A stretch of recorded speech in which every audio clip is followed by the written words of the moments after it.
So if these videos are anything to go off, it would be safe to assume that I watch a lot of anime. You'd think that, wouldn't you? You'd be right, I do watch a lot of anime. But I don't think I've been watching nearly enough anime, and I've been thinking this for quite a while. You see, there's arguments over what anime people should watch, but I think that nearly not enough people talk about when you watch anime and how you do it. So I bring all of these up because in my 8-year-long history of watching anime, I think I've buggered both these things up. You see, I believe in a little something called delayed gratification, and this is something I've been putting into practice since childhood. According to my parents, when I was younger, it would take several days to get me to open my Christmas presents. Not because there were a lot of them, more so because I would take my sweet time opening each one. When all of my friends got a copy of Pokemon Sun and Moon back in 2016, they'd finished up to the Elite Four in just 2 days, whereas I decided not to bang it all out in one and didn't get to the Ultra Beasts for at least a month. I know a lot of people actually believe in delayed gratification when it comes to gaming. After all, there's tons of people who waited a full year and a half for Battlefield 2042 to be remotely fucking playable. However, I thought I could practice delayed gratification when it came to anime as well, when I first started watching Attack on Titan back in April of 2015, and still in July of 2015. And yet still in October of 2015. In a way, I had succeeded in delaying that gratification, but it was not only my own gratification. Since my friends had grown tired of waiting for me to finish Attack on Titan Season 1, they decided that they were going to go weapons free on spoilers. They let slip that, indeed, Annie was a Titan, to which I replied, "You bastards, I was looking forward to..." Wait, hang on a minute, which one's Annie again? Remember when that was the biggest Attack on Titan spoiler? I remember. However, not wanting to get something else spoiled for me, when I started to watch more anime later that year, I would start to binge a bit more frequently so I could get through it quick enough to talk about it with my friends.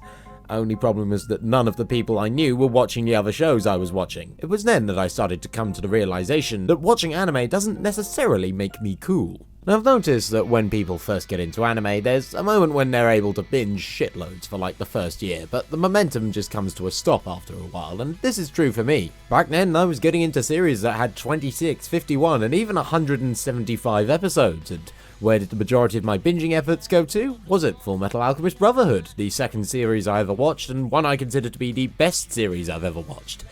Nope, it took me a whole last year to get through all of it. One of my most impressive feats of binging was Soul Eater, which is 51 episodes, and I completed that in only 4 months, majority of which was finishing about 30 of the episodes in 2 months. Now, Soul Eater is good, the ending's a bit iffy, but it was one of my favourite anime at the time, so it's perfectly understandable that I was very comfortable with binging it. But that was not my most impressive feat of binging, because the most anime I watched in this period, and indeed the most episodes I've watched of any anime is...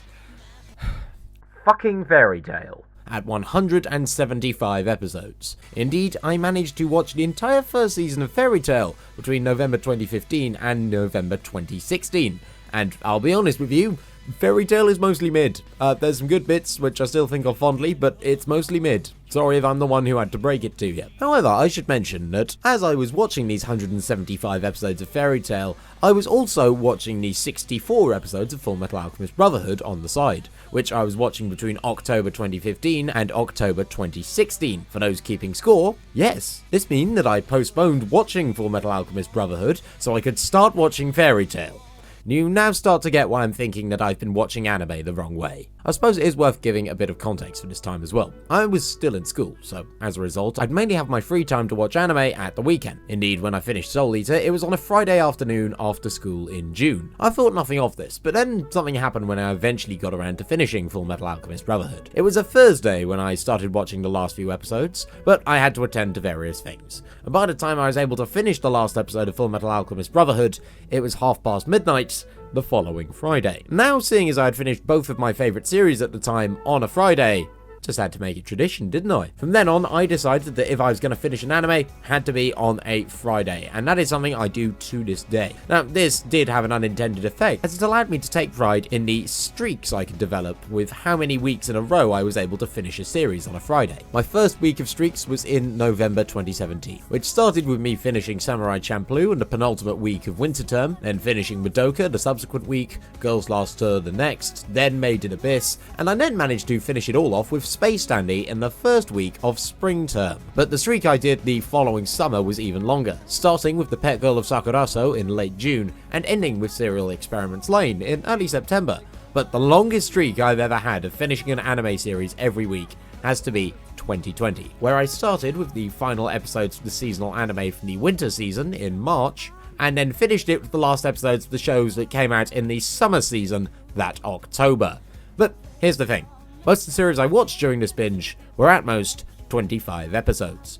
And that is an exception because most of the series I was watching were only one core long. You see, this was back when I actually set myself an upload schedule. A whimsical thought, I know. And as a result, I'd structure my week not only around finishing a series by Friday, but then also editing a video together by the next Monday. But if I'm working on a video between Friday and Monday, doesn't this mean I've got 5 whole days to watch anime? Surely I could get through 2 cores in 1 week if I put my mind to it. But here's the thing, I can't. Even when I had nothing better to do in lockdown, the maximum number of episodes I could watch in a day were 3. And even now, this is probably the most I can do. Indeed, I was really surprised when I managed to get through 5 episodes of Love Live Sunshine in 1 day, which, bear in mind, is only about 2 hours worth of content. I don't know where the energy went. Perhaps it was all spent on Fairy Tail. Perhaps this is something I'm just going to have to deal with now that I spend my days doing more than just schoolwork. But I'm not worried that my consumption of anime is slowing down. For one, overconsumption never did anyone any good, and secondly, I'm not getting tired of anime. There's still a lot of classics for me to watch, and even the anime that come out today can be pretty amazing. I mean, from just earlier this year we had... Oh yeah, I still haven't watched any new shows in the winter season. This is exactly what happened last year as well. Fuck!